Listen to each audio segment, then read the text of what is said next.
Hi, this is Sean, and this channel is called Wolf Dog Moon. And today, we're going to be doing a review of Lamentations of the Flame Princess, weird fantasy role-playing game. And this is the player core book, Rules and Magic. If you like this kind of content, smash that like button.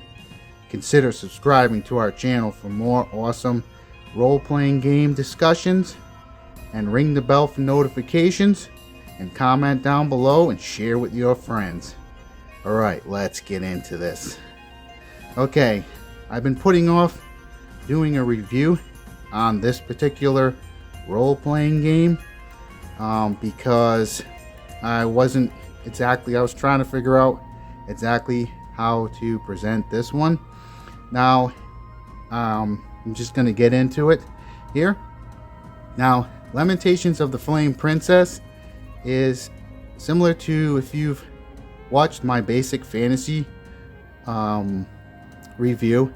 If not, I think you should, and that will help you with the context for this one. Just go down through our videos and you'll see it, and I think that you'll enjoy it. And then come back to this one, and then you'll understand a little bit more of what I'm getting at with this particular one. Now, this role-playing game is another OSR, which is, I look at it as old school revival, but what it really is it's using the open gaming license and to be able to use the D20 system from Dungeons and Dragons. And this particular role-playing game, it does that, but it also seeks to do it in a more hardcore, edgy way. This one's pulling no punches. There is no cuteness in this. It takes the cuteness out in terms of, for example, you're going to be deep, knee deep in the blood and guts in terms of when you're fighting, whether you're fighting other men or you're fighting strange monsters. It's going to be horrific. You're going to be deep in the blood and muck. You're going to be slashing away and worrying about, is this the moment when your character falls? This one doesn't pull any punches. It's saying, okay, this is a role-playing game. You're fighting a horde of goblins, and they're evil, and they're trying to put you in the dirt, but you're going to put them in the dirt first. But you might take some devastating wounds, or you might lose a loved one or lose one of your companions while you're doing it, and that's the cost of doing this dirty work. So this one is an awesome role-playing game. I'm just gonna say that right off the bat.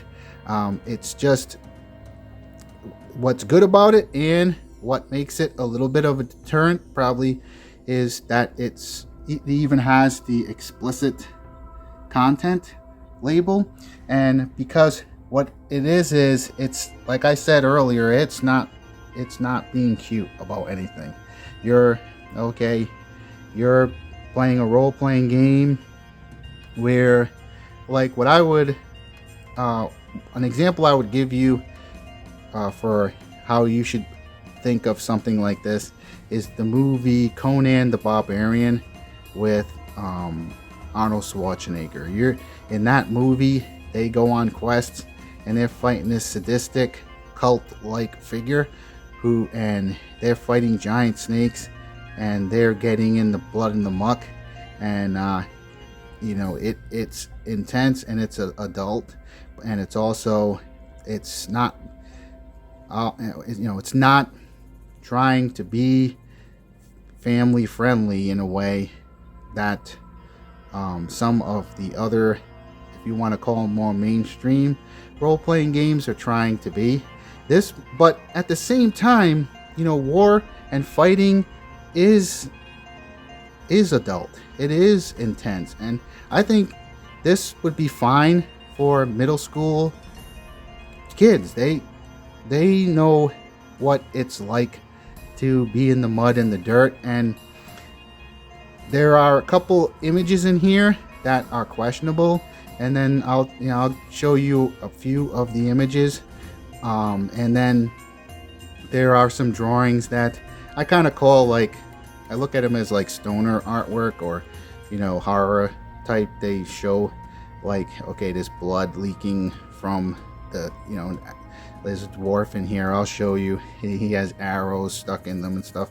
But also, like, horror movies and stuff, if you're fine with horror movies, and it's just a role-playing game. Like, I think what's good about this is it's not trying to be cute about anything, or virtue signal, or any of those type of things. And it's not being illogical about what you're trying to do when you're putting on armor and buckling on a sword and taking on enemies and stuff. It wants to present them in a more realistic way. So let's get into this. So I'm going to turn this to the back here so you can get a sense of what it says here, and you can just pause the video. I'll try to keep the camera steady, and we'll zoom in here for a second. But this pretty much gives you an overview of what this role-playing game is trying to be. And it's trying to be where you're going on adventures, because there's a high risk, but there's a high reward. Treasure, glory, honor, wealth, power, unlocking new secrets and new magics. And so this is an awesome role-playing game. It's made by this guy James Edward Raggi the Fourth, and this even includes the website and everything. So let me flip this over and let's get into this. So what's cool about this is on the end pages it has everything you need as far as like buying supplies and stuff for your characters, and this is a really nice touch. Like, this book is, I want to say it's around $20 on the Amazon, and you get everything as the player you need. The one thing, there's nothing in here for a game master, so this essentially uses the old Dungeons and Dragons from the white box, that era red box edition of Dungeons and Dragons. So you could easily use that Dungeon Master guide and just transcribe it into this, where based using what this is going to use for the modifiers and stuff, so, and the monsters. But one of the things with this is it's the monsters are supposed to be weird and scary, and so you're not gonna, you'd have goblins in here maybe, but they're twisted goblins, or they're the dungeon master or game master doesn't come out and tell you that it's a goblin or use descriptors like that. He might describe what they look like and what they smell and how brutal they look and what kind of armor they're wearing. So let's dive in here so this doesn't get too long. But it's got some edgy artwork in it, if you just saw that really quick. But for example, this is not, for example, if you've watched my Basic Fantasy review or my Dungeons & Dragons 5th edition review, this is not trying to be a video game. It doesn't incorporate any video game philosophy. This is kind of like harkens back to the roots of Dungeons & Dragons before a time when there was video games. So this is trying to create mechanics where the mechanics allow you to focus on role playing, and the mechanics take care of your adventuring, the way your character, their successes and failures, and also how your character develops. So you have very basic modifiers based on the ability scores. This is very strict in terms of how you roll up your characters.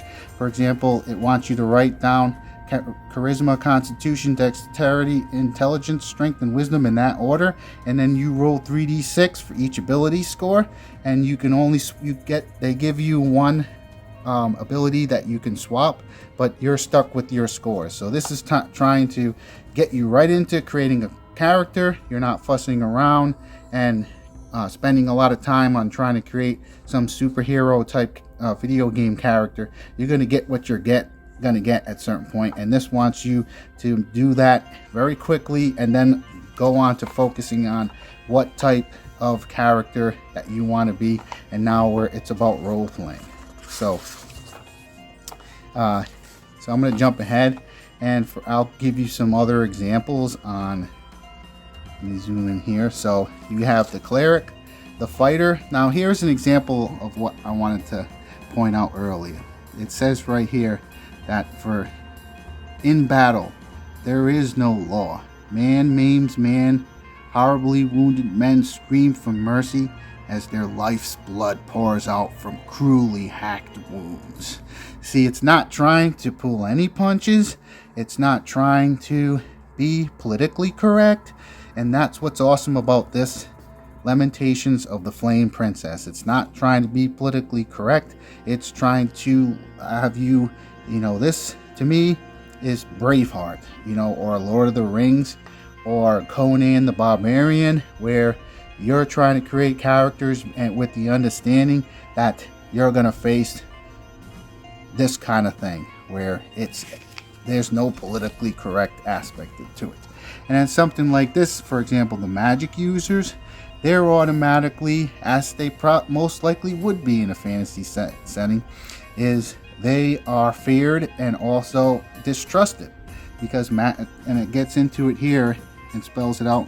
It says most of the world lies sheltered from the existence of magic, encountering it only as it victimizes them.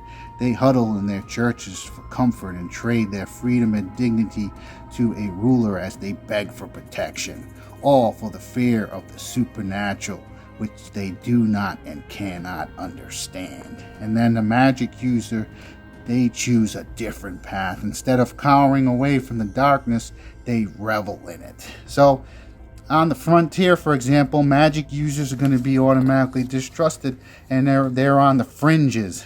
And so this presents it in a more hardcore way like that. It's not trying to be politically correct. And then instead of having a thief class or a rogue class, this particular version calls them a specialist. And then you get all these abilities included. And similar to basic fantasy, instead of rolling a d20 for skill checks or abilities such as finding secret doors or hidden slopes and stairways and stuff, this uses the d6, and based on your bonuses, for example, this is what they start with, the specialists. Okay, for climbing it'd be a 1 in 6 chance, but with your bonus, if you have a +1 bonus, then you'd be successful on a 1 or a 2. Or if you had a +2 bonus, it would be you'd be successful on a 1, 2, or 3. So similar to the Red Box Dungeons and Dragons edition from back in the 80s, it incorporates a d6, which simplifies things in a way that takes the minutia out, and is also a little bit more logical. Using the there's a downside to trying to use the 20-sided dice to do everything, and so some of the more modern systems, they try to do that, use the d20 for everything, but it starts to create some illogic. And so I'll also show you ahead here. This is the image I was talking about. So you have a dwarf that just won a brutal battle, and so you have kind of some blood and guts.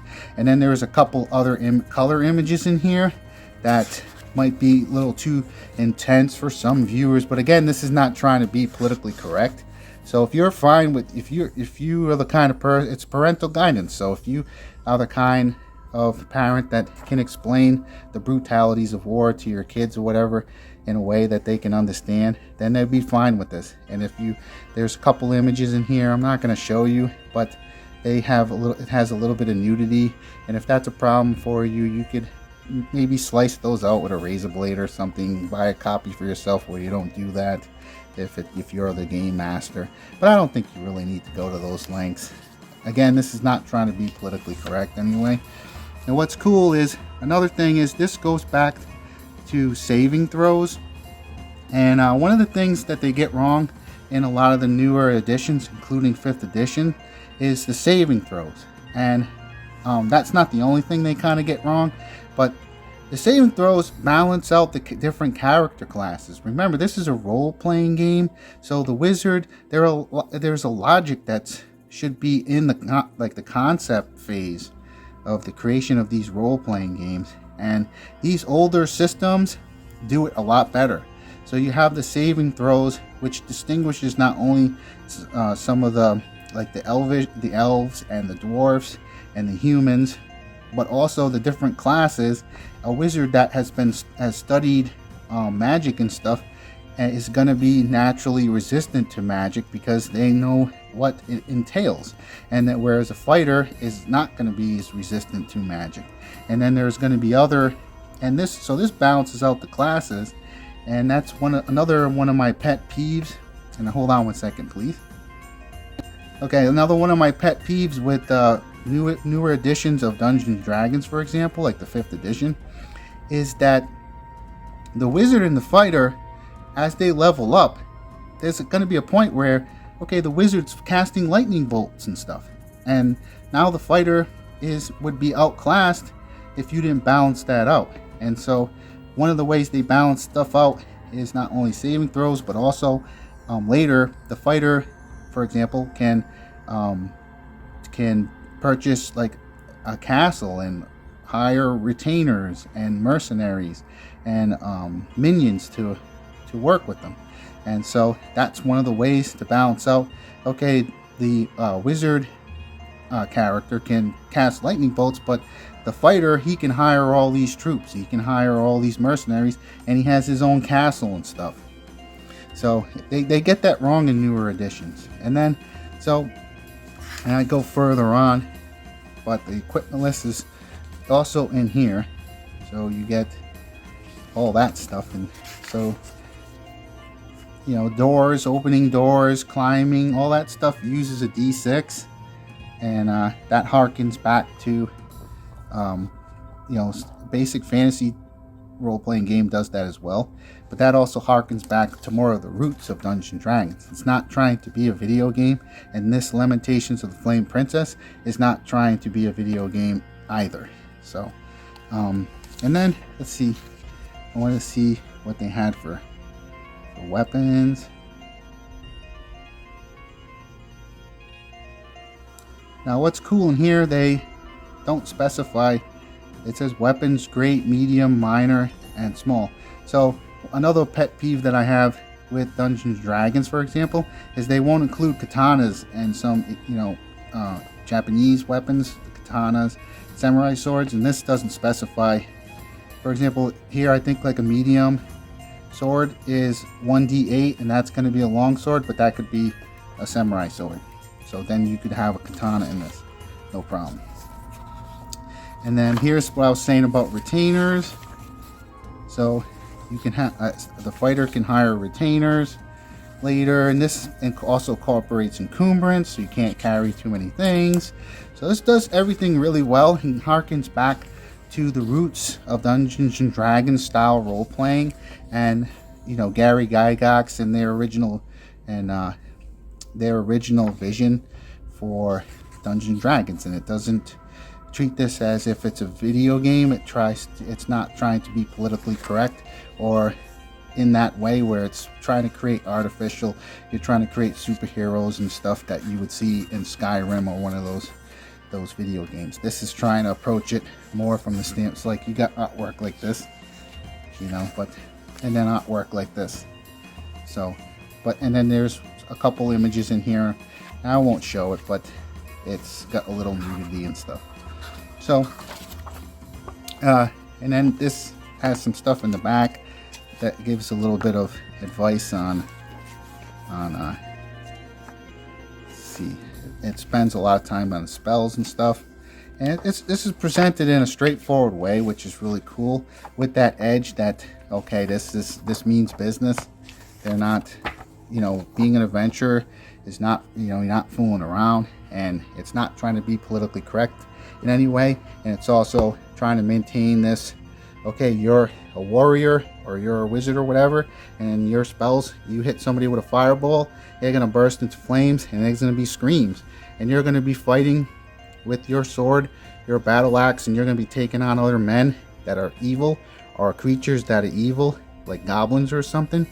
And there's gonna be screams, and there's gonna be blows, and it's gonna be, you're gonna be taking them down because they're, it's them or you. And I'll give you an example for in terms of, I was playing 5th edition in a local store where I live, and I was playing, I played a few different adventures with some different dungeon masters that they had, and one of the encounters we had, these goblins attacked us, and so we killed all the goblins except for one. There was one more goblin left, and it threw down its broken sword or its weapon or whatever. And so I told the dungeon master, all right, I'll walk over to the goblin and I cut its head off. And he said, if you do that, it'll be considered an evil act. Okay, to me, goblins are supposed to be evil, and for him to impose his will on the game in that way was not only silly, but I don't think he got or understood the roots of Dungeons and Dragons and the roots of being a fantasy adventurer. So what this does is you would want to just kill that goblin. You don't want that goblin to run back to its own village or its own caves where it can recruit more of its brethren to come and slaughter all your women and children and all the people in the village that you're trying to protect. You'd want to take that goblin out. And this book does role-playing games and Dungeons and Dragons in that way, where you're not trying to be cute. You're not trying to act like, oh, there's a way that we can rehabilitate this goblin and make them our friend. No, this is not trying to do silly stuff like that.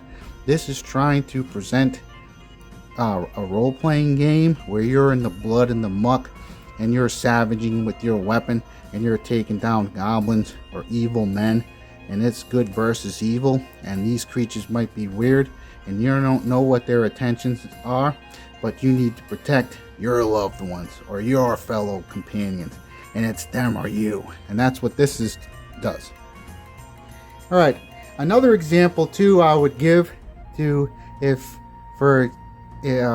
what I would recommend Lamentations for the Flame Princess for is someone who likes, I'm going to move this over for a second, someone likes this kind of thing, Goblin Slayer. And this is similar in a way in its approach to Lamentations of the Flame Princess, where this character, he's known as the Goblin Slayer, he goes on these quests, and he takes these quests from this guild where he has a hatred for the goblins because they're evil and what they've done to people he's loved in his past. And so he takes those quests to take down the goblins, and this means business. They don't pull any punches in this, and they're not being cutesy, other than they got the cute anime styling for some of the characters, so they got that dichotomy and that, but he's knee deep in the blood and guts. And so if you like this kind of type of adventure, and Conan and Berserk and old school role-playing games, Dungeons and Dragons and fantasy, Highlander, then I'm going to move this over. I just wanted to insert this in the video. Then Lamentations of the Flame Princess is going to be for you. So this is an awesome OSR. I actually would highly recommend this, with the caveat that what I just said, it's not politically correct.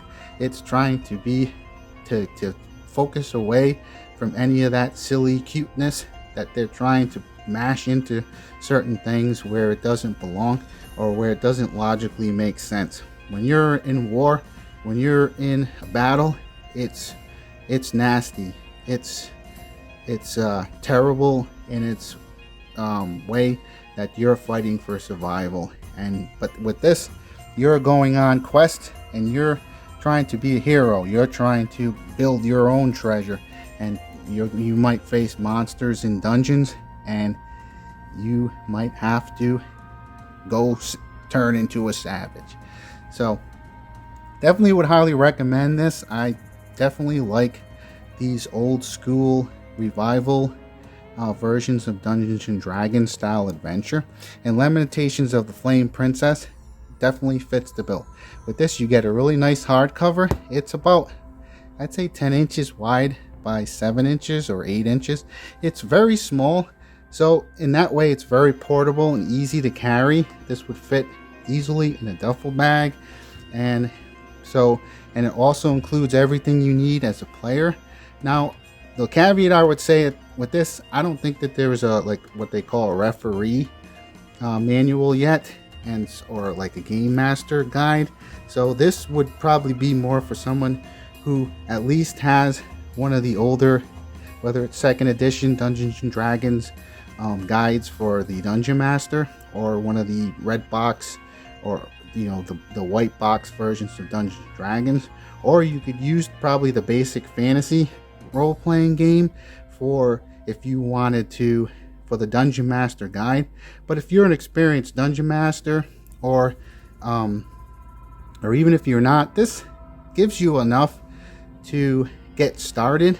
And this is great as for the players, because if you're a player, you want to go on these adventures, and you want it to be hack and slash, and you want to be able to take down goblins, for example, without someone saying that would be considered an evil act and breaking the immersion in the game, or somebody trying to be politically correct stuff, or politics from 2022 into a fantasy role-playing game, where really this is more, you're getting medieval, you're getting in the mud, the blood and the guts, and that's what this does. And if you're looking for something like that, and you don't want to have to worry about joining a gaming group where they're going to get all cutesy and start ramming politics and silly nonsense that doesn't belong, this presents it in a way that you wouldn't have to worry about those kind of things. And this also harkens back to original Dungeons and Dragons style adventure, and like something like Conan the Barbarian, or the Lord of the Rings, or where you got Aragorn cutting orcs' heads off and stuff. He's not feeling guilty about that. He's got work to do. He's got to do that to protect the ones that he loves, and that's what this book presents it as well. So definitely highly recommend this. It's awesome. I would like to see even more content created for this, but again, this is done by a one-man team. I think it's just one guy doing this, so he doesn't have a big giant corporation behind him and a marketing team pushing this. And this is one of those hidden gems that I would encourage you to pick up now, and you can be having some awesome, intense adventures with this Lamentations of the Flame Princess. So I hope this video finds you having an amazing day. Comment down below, let us know what you think, if you've played this or you've considered playing it, and we hope that you have a blessed day. Signing out.